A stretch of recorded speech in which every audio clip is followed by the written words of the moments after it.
Hey, what's up, you guys? It's your girl Lauren Sizzle, and you are now tuned in to one of the hottest talk shows in the nation. We Talk Weekly's After the Talk. I'm Classy Lady Sparkle. You want to binge listen to our shows? Follow the We Talk Weekly's podcast on iHeartRadio, iTunes, and Spreaker. What up, folks? It's your boy Charles Gregory. Make sure to follow us on all our socials at We Talk Weekly. Hey, y'all, it's your girl Lily, so make sure you keep it locked to We Talk Weekly on 106.5 FM. And speaking of art, I have someone with whom I have a tremendous amount of respect for, who has always been in support of the art scene, who has always been in support of the artists, people within arts and culture, and always been visible and around. Without further ado, someone with whom I have a tremendous amount of respect for, Mr. David. Oh, how are you, my friend? I am doing very well. Thank you very much. All right. So I want to thank you for coming to the show. You've been here a few times. You're like a friend to the show already. So thank you very much. Absolutely, and so we appreciate you for coming again. And it looks like it's the y'all at the finish line. Yes. Your campaigning is you see the finish line. Y'all running neck and neck, and how does it feel to finally, I guess, be somewhere where you can see the light at the end of the tunnel? And I have to ask you, have you felt the support from the Republican Party in support of you? Well, they certainly haven't been against me, right? So that's good news. Yeah, and they try to be helpful to some extent, right? But I think the Republican Party, being such a minority party for so many years. And unfortunately, because I believe in a two-party system, I think it's good to have checks and balances. But, the Republican Party is very weak in this city. Sorry to say that, but that's the truth. Yeah. And, they have very particular agendas. And I think, their focus pretty much is on the council races. And, I'm someone who left council. I had served my time there. And I didn't really see a reason for me to do another 4 years. And I certainly see a reason why we should open up for other people to give it a shot. So, the Republican Party has been, certainly trying to be helpful in the ways that they are. Right. How do you feel about your campaign as of the date to date? Do you feel like you're in a good standing with everyone? Do you feel like you're gaining momentum? How do you feel now? Well, I feel good. I mean, I think the race was, for the most part, predictable. Okay. Except for one huge element, and that is Parker not campaigning after May 16th, which was completely something no one could predict.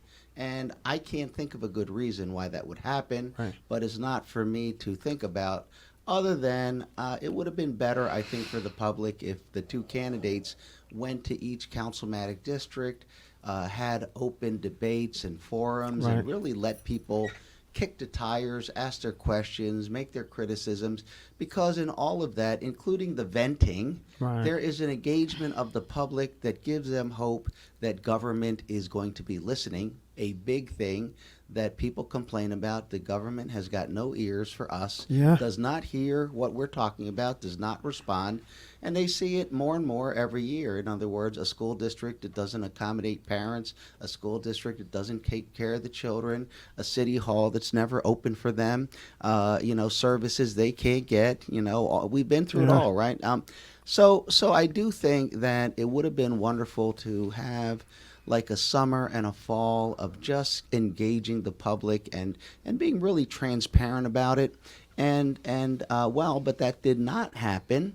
And so, and I didn't think it was going to happen, to be honest. I just thought it would be wonderful if we could do that. But I did expect us to have at least one or two televised debates and at least appear at the same time on the same stage and have some forums and discussions, much more than was done.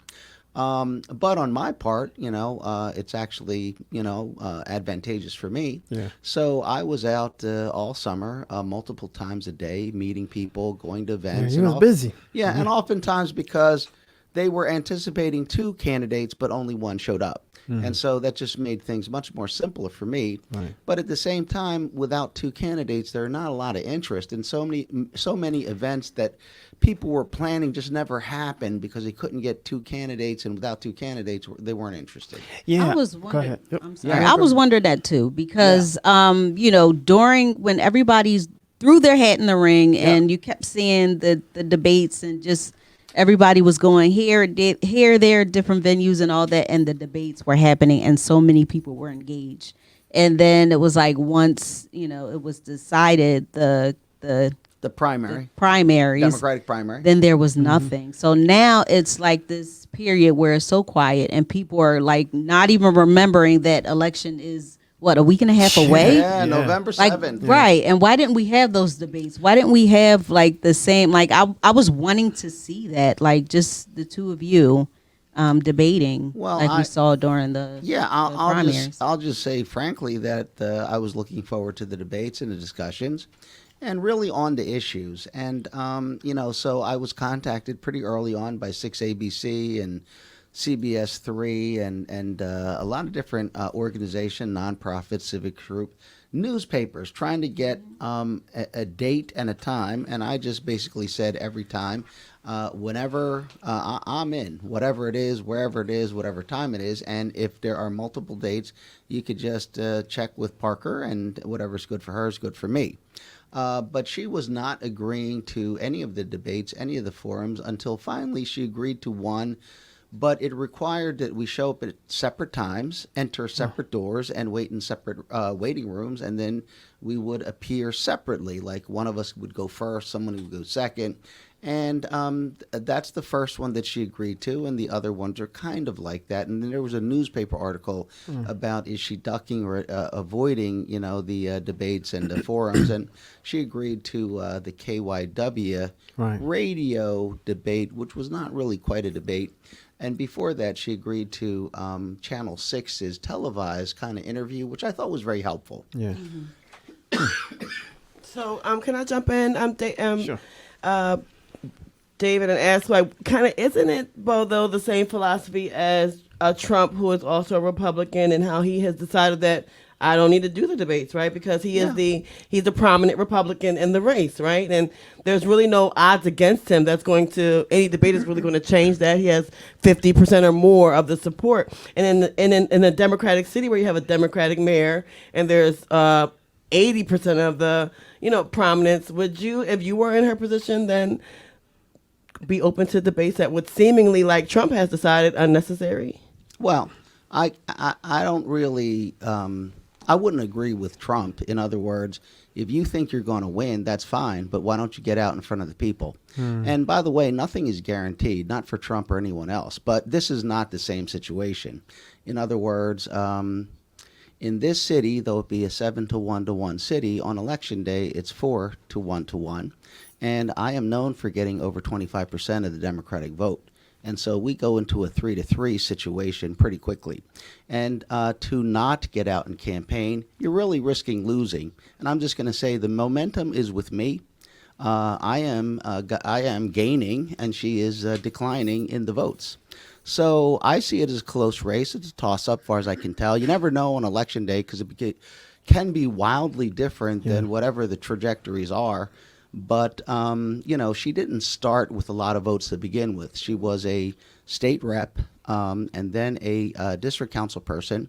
Her maximum votes were like 29,000. The largest amount of votes she ever got was 81,000 during the Democratic primary. And I've had 11 years of going to every nook and cranny of this city. I have been to every section. I know the people. I have done different things with them. I don't take the summer off. I hardly take a holiday off. I generally, I just don't even do the weekends. So I work straight through, and I do my own initiatives because I don't get any money from this city, and I'm often battling the city government. And so many times I'm taking up the causes of people who have no champion.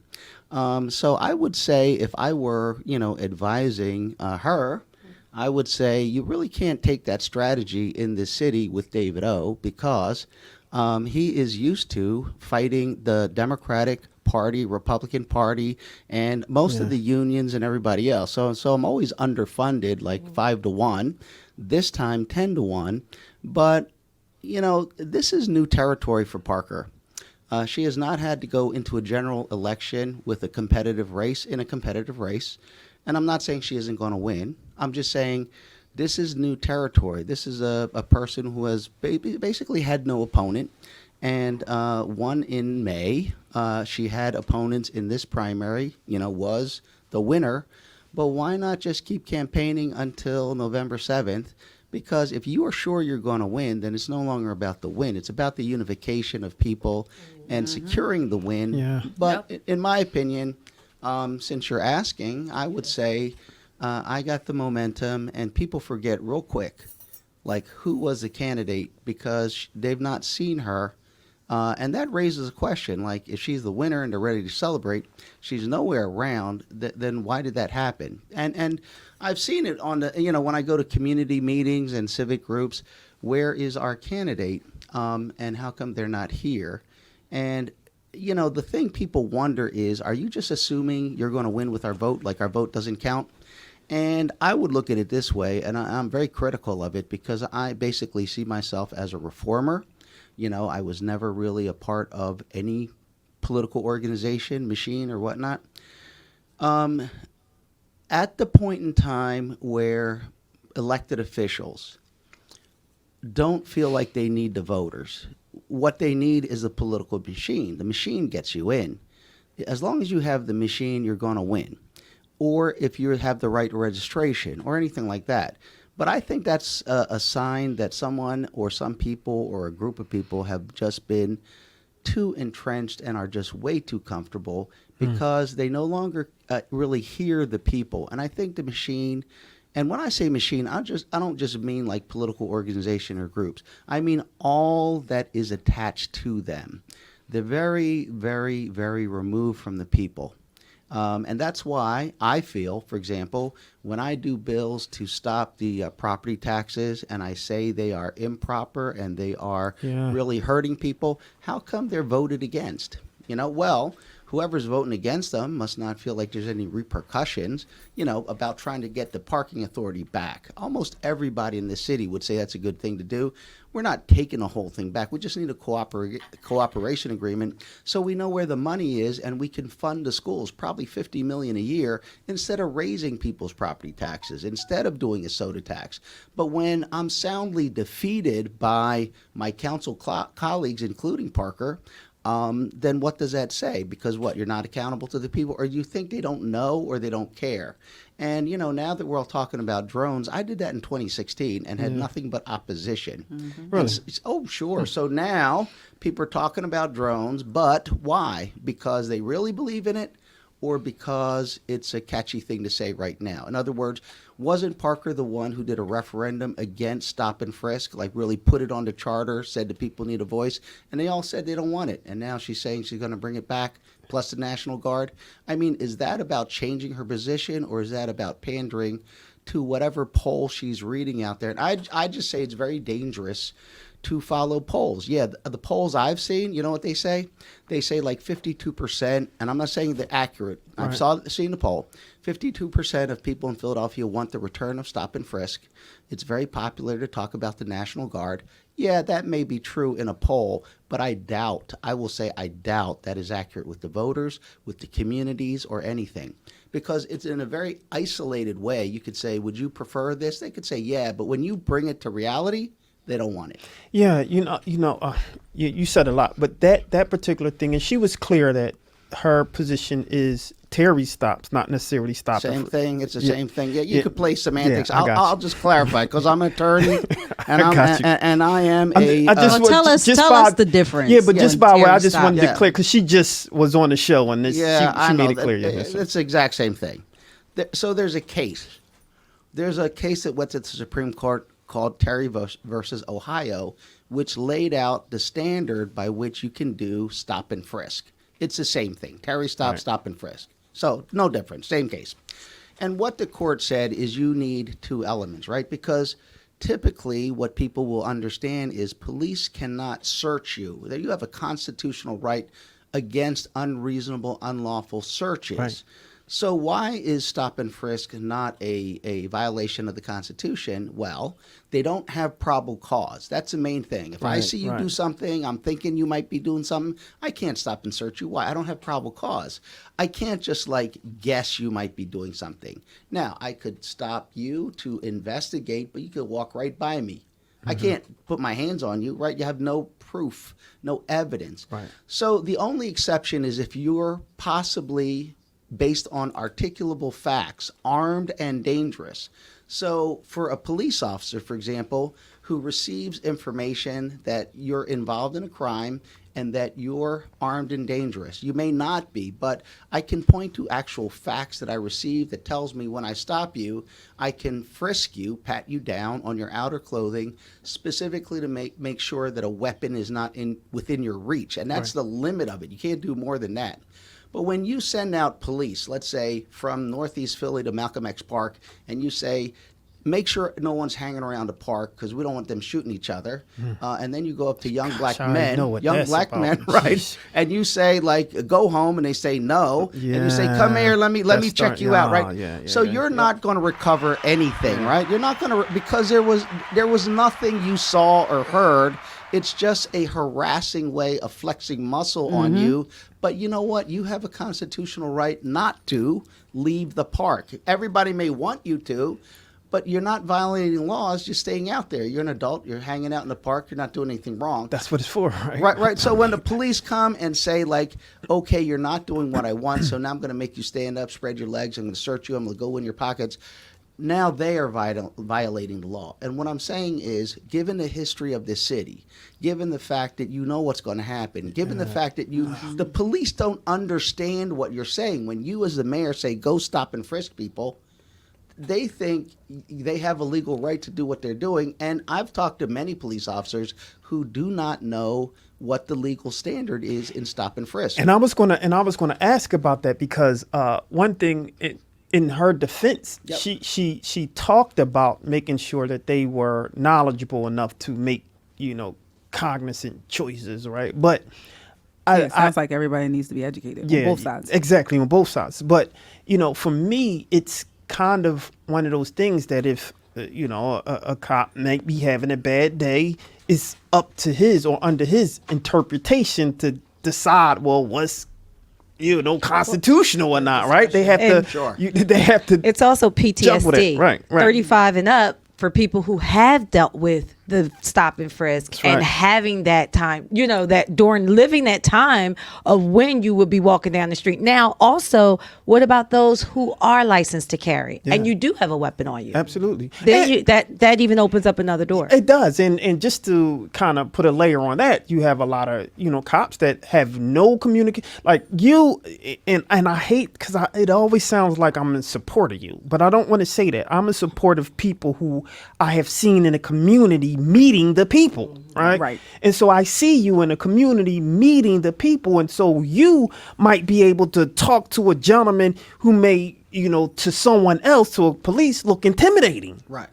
So they'll make a decision based on this person looks intimidating, right? Right. Go ahead, Spark. But what I was going to say is what Cherelle Parker spoke about. Let's talk about the victims now. Right. Let's talk about, like, as a Right. mom, I'm the person who, if you in the car and you, boxing with this, whatever, I'm going to be like knocking on the window, like, what are you doing in my neighborhood? You don't live around here. right. So what do we do? If we're not going to have a stop and frisk, we're not, or Terry Correct. stops, then David O, tell us what is the plan of making the crime rate decrease in the city of Philadelphia? Okay, so you can make the crime rate decrease, and you don't need to violate anybody's rights. Right. First of all, when you actually have facts that lead you to believe reasonably someone's armed and dangerous, you have every right as an officer for your own safety to pat them down. Nobody's saying you can't. The problem is when people ask a mayoral candidate, how will you stop crime in Southwest Philly? Oh, I'm going to do stop and frisk. Okay, real bad idea. First of all, you're going to alienate the community. You're vilifying the police. I guarantee you will have problems because you cannot use that tool that way. The best thing you could do is to educate the police. Listen, If you have reasonable suspicion based on facts, someone is armed and dangerous in the process of committing a crime, to protect yourself, you can pat them down. Outside of that, you cannot. That's why we don't use it as a technique. Now, what I will say is there's many ways that you can deal with the criminality and particularly the gun violence that we have. One is we have technology that can identify who's carrying a weapon. And we can use that, right? Now, what we can't tell is you may have a legal weapon. Got you. Right? No, We're not saying just because you have a weapon, you're doing anything wrong. But at least now we're alert. And part of that is we have to calm down our officers. We have to train them. And again, I did a resolution on mandatory minimum force training for police because this is a standard type of thing you do. You don't only train police to shoot people, you train them not to shoot people, to use their judgment. They do it in the military. Yeah. It's not a bizarre thing. But again, my resolution for mandatory minimum force training was defeated in council, and Parker tabled it. I don't get it because you have been one of the most progressive council people who have been putting in, legislation or trying to put in legislation to, come up with solutions, to fix some of the issues that we have. But they keep getting tabled. Right. Why is that? Why do you believe that is? Well, this is what I think, and people could fill in whatever they want from there. There is a organization like a baseball team, right? And this team is a team. They don't always agree with each other, but they are the team, and they have this group. And even if they oppose each other, they believe in the value of this team. Because it's the team that gets the money, that picks the people, that decides who the players are. And sometimes, or many times, the people on this team feel that the management of this team is actually not doing a good job. Yeah. And so really the challenge is, where do the independent minds, the independent thinkers, the innovative thinkers come into play when they got so much pressure from this organization to not go outside of the bounds? Let me give an example, and it's a little long, but I think it's a good one that I can explain things about. Okay. If there's a pothole, it costs $100 to fill the pothole for 5 years. But in politics, that pothole is a way to get people paid. So someone who is supporting a politician will get the contract for that pothole, but they don't want $100 for 5 years, so they don't fill it so good. And it only lasts for a year, and now instead of $100 for 5 years, you get $500 for 5 years, right? So corporate planned adolescence. Right. So what happens is, wink, wink, wink. You cannot do a good job because we want to get you paid. Now, after a while, it's not enough to have $500, so that one pothole becomes 3 potholes. Now you got $1,500. Yeah. And after another while, why even bother filling it? How about you just give me a bill and I'll pay you? Because really, my point as a politician, a corrupt politician, a machine politician, is to get you paid, because the greater good is you're on the team and you're there to help us get elected, get the vote out. You're there for that. So we're paying you with public service money, and the problem, which is okay as long as you're actually filling that pothole and doing a good job. So now someone gets elected who's an honest person. And they say, you know what, we're paying $1,500 and we're not getting anything. We got this empty. I'm going to take $300 and fill those 3 potholes and let it last for 5 years. Well, what I do with the $1,500? Well, I'm going to keep paying people, and we'll add the $300. Now it's $1,800 to fill the 3 potholes, because people don't want to step on somebody's toe. They don't want to upset an elected official's fundraising guy, contract, the party machine, the nonprofit, the for-profit. But if you look at it, we're the poorest big city in America. We have so many problems where people cannot even pay their property taxes, let alone, and they got to pay soda taxes. So how are we going to fix schools, take care of roads, provide social service, mental health, do all the things we're supposed to do according to the law, when we have such a bloated and expensive system that is never going to reduce that $1,500 from people getting paid?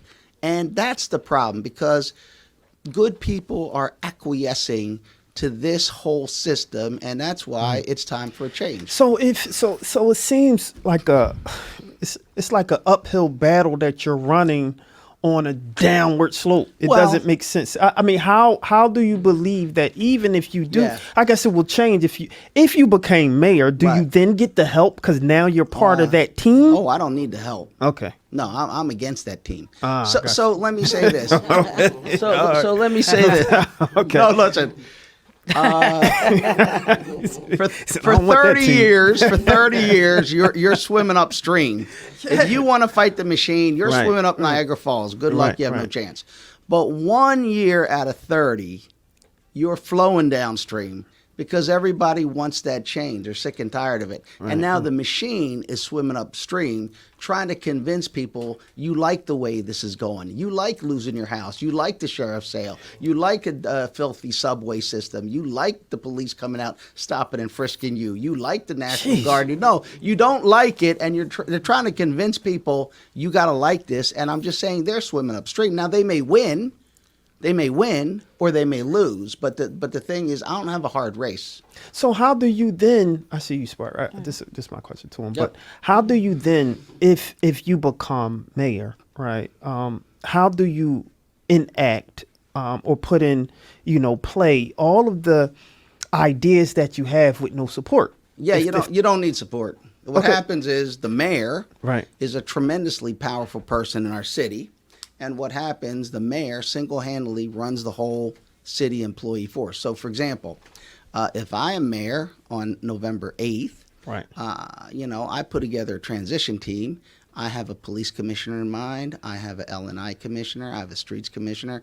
I have to go find 9 school board members who will agree with what I'm telling them to do. Got you. Right? And there's what I'm telling them to do. You will make all schools equitable.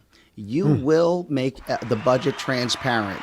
You will stop telling people how to live. That is not your job. You will teach kids how to read, write, and all that on an equal basis, and they will decide what they want to be, who they are, and their parents. Now, you as a school, you serve the parents. You serve the community. You're not boss over them. Right. And so we'll get rid of that. And now I'm going to have 5 of you. You're going to pick 1/5 the city, and you're going to go into that 1/5. You're going to know every school. You're going to hold your meeting with the parents, the community, with the kids, and you're going to represent in the school board meeting what they in particular want. Okay. Jeez. Going back to earlier, I have like a 2-part question. So one is a comment, one is a question. Yes. Going back to the Terry stops or stop and frisk. I haven't heard candidates pull back the layers. Like an onion has layers. The layers are, we're doing this because of crime in the city, but Philadelphia is the poorest city. So we're talking about stop and frisk, but we're not saying, hey, stop and frisk is going to stop, or you don't have to do that because we're going to have higher minimum wage. We're going to have training courses that are free to prepare you for better jobs. Like, we're not talking about what the byproduct is the crime, but where is the layers of why they're doing the crime. The crime is because of the poverty. First question. And then second, because I might not get the mic again. No, you good. Chester residents have become increasingly vocal in their opposition to Philadelphia trash burning in their county. What are the next steps for that? So whichever one you want to answer first. Well, let's start with the most obvious and important question is how do you deal with the root cause in a effective manner? In other words, we've been talking about root causes for decades, and yet they're never addressed. And the actual conditions, like the disparity in education, continues to exist. So what I would say is this: you're absolutely correct. But because we cannot have a functioning city if people cannot go to school without fear of getting killed. They can't stand at a bus station. They can't go on a subway system. Like, we really have to have, number one, show people that our city cares. The fact that the police do not respond, they're not there, they're not patrolling, leaves people with the impression that this city just does not care what happens to them. And so the first thing that I would do as mayor, I would make sure that we have visible policing. And I said community policing. That's why I find community policing and stop and frisk to be exclusive. You cannot send a police force in and tell them to start making up reasons to frisk people. Yeah, you may put some people, like put them underground for a little while, but not for long. So when the police show up, when they are there, they not only show a presence of safety, but they will ensure that dumping doesn't happen, that illegal tractor trailers aren't parked in front of people's houses, that cars aren't going 80 miles an hour through their neighborhoods, or 300 dirt bikes and ATVs are roaring through at 2 o'clock in the morning. And when the police arrive, street cleaning arrives. Empty lots are taken care of. But the three biggest things that I would do is, one, I would immediately start with visible resources and equitable efforts that are visible to students, parents, and others, such as the appointment of school board members, being present, hearing from people, to reform education. Secondly, I would bring a vocational career into every school. And thirdly, I'd put a VET program where young people can get certified and work part-time with pay in some of our best companies as part of the VET process that they would get to getting certified in their job. Then I would take the libraries and I would change the hours and make them suitable to the community, but they have to be clean and safe. And then the rec centers, they have to have resources. And so we can then start with moving affordable housing into the community, building more units, using skilled labor from our neighborhoods where we have so many capable people that can't get a job because of other issues such as like rebuild. It's supposed to have neighborhood labor, and it just doesn't. And that's the politics of it, too much politics. So I do believe that once you start addressing that, once you start showing the young people that we're looking out for you, we care about you, we are going to have to remove dangers. If someone's just gonna insist on shooting people and killing people, they have to be given time out. You're going to be removed, and I hope you think about things and kind of redeem your life from where you are, but you're not going to be hurting people. And then we bring in the jobs. And what you said, look, this government spends very little time on the plus side of the economy. We need to develop the economy. People need to have opportunity. They need to see that what they aspire to be can actually happen. That's why I spend so much time on the arts economy, on technology, on innovation, on culture, on global trade, because it creates so much opportunity, and manufacturing is coming back to the United States. But we better bring it back here to Philadelphia, where, as in the past, because this is not the theoretical thing, when we had a train manufacturer, we had people with felony records making good money doing high-tech welding. And once they got certified in high-tech welding, they could get a job anywhere. And I've also said this, unless we deal with the incarcerated population and returning citizens, if we don't get that number to start going down, because it's 375,000 Philadelphians that have been incarcerated, if I multiply that times every child that they have that no longer has a father in their life, and a father helping mom, and mom having someone to share the responsibilities. If we turn that into 400,000 people, if we turn that into 425,000, we will never get past this problem. So I'll be remiss if I didn't bring this up, because we had a conversation before about you talking about supporting building more prisons. Yes. But then you just said that there's more people going into prisons, right? And so how do we walk that fine line of, trying to make sure people don't go into those prisons that need to be built? Yeah, because of this, because it's nothing like that. What I would say is this.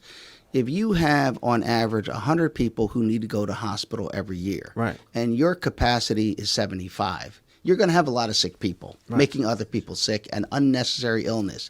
If you increase your capacity to 100 people who get sick, you will be able to address those sick people. Now, if you can increase to 125, you could do preventative health care. You want to get to the point where you're not treating the sickness, you're preventing the sickness. And right now, because of politics, our politicians not wanting to be for mass incarceration, they are letting our capacity be too little. And when that happens, In other words, we don't have the capacity for who the courts, it's not us, it's not you and me. Right. The courts have heard from a victim. A victim has identified an offender. That person is being held for one reason or another in our county prisons until the date of trial. Now, if we don't have capacity, they're on the streets, oftentimes looking for the victim and the witness, and now these people don't want to report crimes anymore. What we should do is have the capacity, but change the nature of how we hold people. In other words, for me, I would like to have basically minimum security type facilities so that when someone is a first time offender of a nonviolent crime, they're not stuck in one of our county prisons with someone with aggravated assaults and other things, and they should not lose their job and they should stay in touch with their family. But when we have this type of facility, I now am contacting the state institutions to say, when you have someone coming down to 18 years or a 20-year sentence, we want them in the county of Philadelphia to begin reintegrating them into our city, where they are able to move about within the facility, acclimate themselves to technology, meet their kids, talk to their families, without having to pay bills. And in the second year, I'm going to move them into a transitional housing in the community, which is much more smaller setting where they don't have to worry about paying the electric bill, things like that. Like after 18 years, they're not just going to walk back out, 20 years later. Give them 2 years of transition to get back in so they don't end up back into the system. Now, because we don't have capacity, what is happening is our corrections officers, they're quitting. And because they're quitting, it's becoming more dangerous. And now, if I'm like an IT person and you're a corrections officer and you're not coming back to work, guess what? They don't let me out either, because you have a certain number of personnel staff. And when you're under, like I'm supposed to, my shift is over, I want to go home on Friday, I won't get home till Monday. And guess what? I'm not going to keep that job either.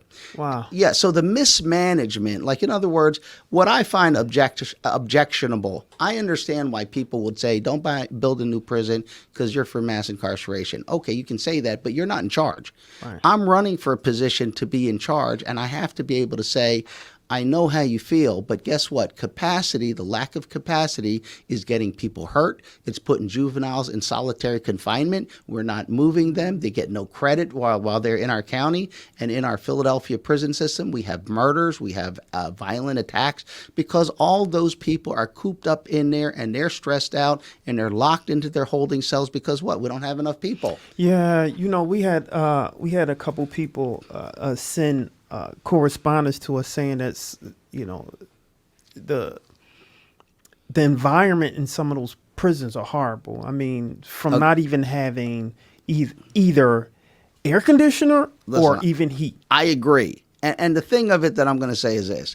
I agree because I was in the district attorney's office. Right. I went to the prisons often, and the prisons were, believe it or not, in better condition in the 1980s than they are now. They've been sitting there getting old. The technology, like air conditioning. Right. The systems are breaking down. And you don't have enough people to watch over and so when you don't have enough people, it's like when you have one kid, you could dote on that one kid. Yeah. When you got 12 kids, guess what? You got timeout rooms, all kind of things going on. We have to have the proper number of people. Because what I'm saying is this. Yeah, we're a prison. But when you're in our custody, you're in our care.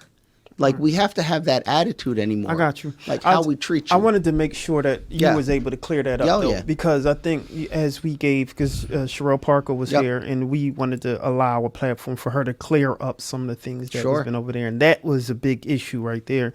One of the things that I do agree that you guys are kind of sit on and agree with is trades and supporting that piece of it. Sure.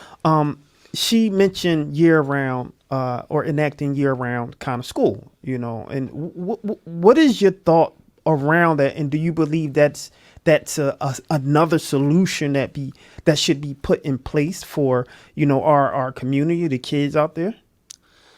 So I don't know exactly what she means, so I don't want to put words in her mouth. Understood. What I'll say, what I would do, and what I believe based on best practice is this. Every child is different. And in a good education system, you treat each child differently. And so for that, not every child needs additional schooling. Some children need additional math. Some children need additional music. Some children are very gifted in, like, let's say, arts, and other kids hate arts and they love math. That's true. So you're trying to have a system, not one size fits all, and you're not trying to push every child through some type of square peg or something. Like what happened in our city once upon a time is someone decided every child should go to college. Well, that was a big mistake because not every child wants to go to college. Some children are just very gifted in things that have nothing to do with college, and it's unrealistic. They don't have the financial wherewithal. They need to get themselves like settled first, and then they could begin to do, they may go to college later. They may get a master's degree or whatever. But to try to force children, so what I'd say is this. When you have kids, and we know who these kids are, who are in underfunded schools with a lack of the proper curriculum in violation of state law, let's take care of that first. Right. Let's make sure every school is, of good quality, good facilities, good curriculum. They all have the same opportunities in art and music and sports and all. Let's do that first. And let's make sure there's vocational career options for them. And then let's look at the kids who need summer learning. And I don't mean summer school punishment. I mean an enjoyable process. Let's make sure we have the devices and the opportunities for them to really grow and develop themselves. And so, for kids who are, for example, going to good school, got great parents, they have the wealth, they can go to France, whatever they want, they don't need additional schooling. But for kids who have nothing in their homes, there should be something enjoyable about schooling. It should be fun and educational, and they may need the opportunity, you can't force them, opportunity to have a little extended tutoring, to have something to do on the weekend, to have something over the summer that is enriching because they want to go there. And you know what? A lot of it has to do with technology, gaming, that type of thing, which has to be worked in. Like in my day, being that I'm 63, everybody, in my day, you would have a basketball court. But for these kids, it's not a basketball court. You're going to have to provide, the things that they want to relax and enjoy. And just like in my day, a beautiful basketball court with a fantastic leather basketball, man, we would go crazy, right? But these kids, you give them like the games, the consoles, that they will go crazy in there. They'll be having such a good time. But that is a tool for us while they're having fun to teach them something, to explore engineering, to get them to say, hey, listen, didn't you have a good time? Well, let's go to math now. Let's do a little geometry. Let's do a little group activity here. Let's clean up the school a little bit. Let's all get together and do some things for the neighborhood. So where is David at? What is November 8th, right? November 7th. November 7th. Tuesday, November 7th. November 7th. November 8th is when the work starts. Yeah, that's his day one. Well, that's right? when we find out what happened, I think, maybe. So where is David O? November, I want you to do both sides. Yeah. So November 8th, your first day as mayor, what do you do? Or November 8th, you find out you didn't make mayor. Right. What do you do? So I haven't thought past November 7th. Like I don't give it any thought. So what happens is, but I could tell you, obviously if I win the election or lose the election, the next mayor is going to be sworn in the beginning of January. Right. So if I don't win the election, I don't have really much to do but pack up my things in the office and take them home and do that type of thing. And then whatever I'm going to think of because I really have no plans. What I'll say is I didn't intend to do public service. I ended up doing public service and I've answered the call. I just feel like in life, there's things you want to do and there's things you are called to do, and you either don't answer the call or you answer the call, right? So I believe in God, and I believe that when I stand before God, God will say, hey, I called you. Did you not hear me? And with what I wanted you to do this thing. Like, about government. You were in city council. Yeah. You know the good and the bad. And I wanted you to believe in me and fight the system for me, for all my children. And I don't care, like whatever was going to happen to you, you had to have faith in me to stand up and do the right thing. So listen, if I win, here's the work I do. If I don't win, I do some other work. But I feel also that there's a certain amount that you give to something. Like, in other words, I wouldn't be a councilman for year after year after year, term after term after term. I just feel like you serve for what you have to offer. And when you're not productive, like step away, let someone else in. And I didn't want to leave, council and just step away when I know certain things and I've tried to do things and I could do it as mayor. Like, I just feel, me personally, there's a lot of injustice in this city, and I just look at the people losing their houses, and I just think about those property taxes and those kids getting pulled out by Department of Human Service and those crying moms and all that. And I'm just saying, man, somebody like the mayor, they should clean this stuff up because they got the power to do it. Yeah, I just want to say thank you for your service. I have seen you really working and being in those places, especially as it relates to the art. I'm an advocate for the arts, so I'm gonna constantly talk about the arts and engage in the arts and how you come in. Because again, a lot of those, extracurricular activities that some of us do, that's our way out. Or we would be in those prisons that you're talking about. Right. Well, let me say this also, but see, and that's one of the things I want to say. It's not like a hobby. Right. Like for some people, the arts is who they are. That's right. Like that's their blessing.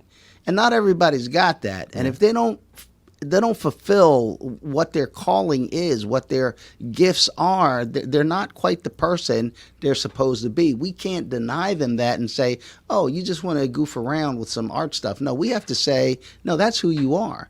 And you could be really great at it. You could contribute well in so many ways. We as an education system, we gotta meet your needs and your desires and not say, hey, that's just nonsense. Yeah. You should go to college and be an architect. That's not for us to say. Yeah. The one thing is better than the other. Yeah, so I want to thank you for coming to the show. This is to the show 3. Yeah. You've been here 3 times, and so we always ask you a lot of the questions. You answer them with no issues. I want you to go ahead, Spark. My question? I had a 2-part. I don't think it got answered. I didn't get the part 2. Yes. The Chester residents regarding the trash burning for Philly. Are there any next steps for that? Well, it depends on who the mayor is, but if I am mayor, I am not sending my trash to pollute some other community. There you go. It's as simple as that. I wouldn't want them to send their trash to our city to pollute our city. Now, if we are sending our trash being told it's being properly disposed of, okay, that's fine. But if we now know it's just polluting stuff, we need to stop it. Now, does it make it tough for us? Yeah, it does. We're going to have to find a place where this trash goes, where it's properly disposed of. But my point is, you can't just send it somewhere and let it be, adverse to the health and interest of another community. Yeah, we can't do that. Thank you for answering that. Is there anything else you want to say to the community before you leave? Cherelle Parker was able to say her last words. We want to give you, your last words. Yeah. Your last kind of pitch to the community. We only do the mayor election once every 4 years, and whoever gets elected mayor, they're usually there for 8 years. Yeah. And so if you look at it this way, if we don't get a change now, you're stuck with what we got for another 8 years. And I'm just saying, me personally, I am for a thorough change. I'm for a whitewashing, scrubbing of this. The politics is terrible. And they're too comfortable. They don't care to respond. You can't get them on the phone. Whatever your complaints are, they don't hear you. They are too entrenched. And I would just say this, please vote for me and let me clean some house. Power wash it. Wow. Yeah. And one more question. Yeah. What will you do for independent black media? I know you there you said that go. before, but Well, listen, I will do a lot for independent black media and for other independent media because, quite frankly, and I'll just say this publicly, I find that the mainstream media, is very, very unsatisfactory. There's just too much political consideration. They're all part of the system. You don't get like the whole independent thought, the independent research. You don't get a different perspective. You can't, like independent media, you're bringing on different people, you're exploring different things. I wish the mainstream media was like, we imagined them back in the days of Walter Cronkite or something. Yeah. But today, with so many platforms, so many ways to get your news, people are not just going with mainstream media anymore. And the future is bright for independent media, like the arts, right? Yeah, that's right. It's bright if we support it. And if independent media is doing such a bang-up job, guess what? They're going to bring mainstream media into the same level because right now, mainstream media is not holding up their end. You heard it. I'm trying to tell you, ladies and gentlemen. Listen, I like that. one of the I know, right? One of the things that we were excited to see is looking through our analytics, and we reach over 2 million people. Right. And we were excited about that, and so much so that we try our best to make sure that we're just not talking, but we're talking about the solutions. How can we fix things? And every time you come on, that's all you talk about, the solutions. Here's the problems. This is how I'm going to fix it. And we appreciate that, right? I think that's how the city should move. I think it's a lot of politics. I think it's a lot of politicians being too political. And part of that team, so to speak, that's I don't know what that team is or the why behind it. But I am hopeful that we'll have someone that can lead us to where we're supposed to be in the city. I don't believe that the bad things happen in Philadelphia, as Trump said. I think that it's amazing things that's happening here in Philadelphia, and I'm proud to be a Philadelphian. So kudos to you, my friend. Thank you. Yeah, we hope the best for you. We hope the best for, the right candidate.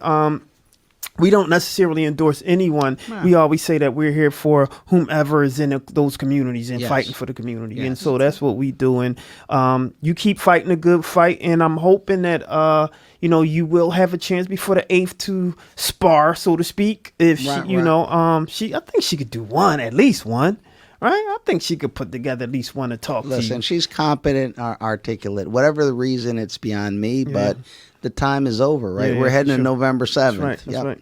And we were one of the only platforms to be able to have both of you guys on, and it was a fight to do. Well, it was an interesting time trying to get both candidates on. It wasn't me. He said it straight up. So without further ado, this your boy Charles Gregg with the beautiful Lawrence and the beautiful Classy Lady Sparkle. Classy Lady Sparkle. And sir. All right. And David O, the beautiful David O. And this is We Talk Weekly, y'all. We out. Peace. Hey, what's up, you guys? It's your girl, Lauren Sizzle, and you are now tuned in to one of the hottest talk shows in the nation, We Talk Weekly's After the Talk. I'm Classy Lady Sparkle. You want to binge listen to our shows? Follow the We Talk Weekly's podcast on iHeartRadio, iTunes, and Spreaker. What up, folks? This your boy Charles Gregory. Make sure to follow us on all our socials at We Talk Weekly. Hey y'all, it's your girl Lele. So make sure you keep it locked to We Talk Weekly on 106.5 FM.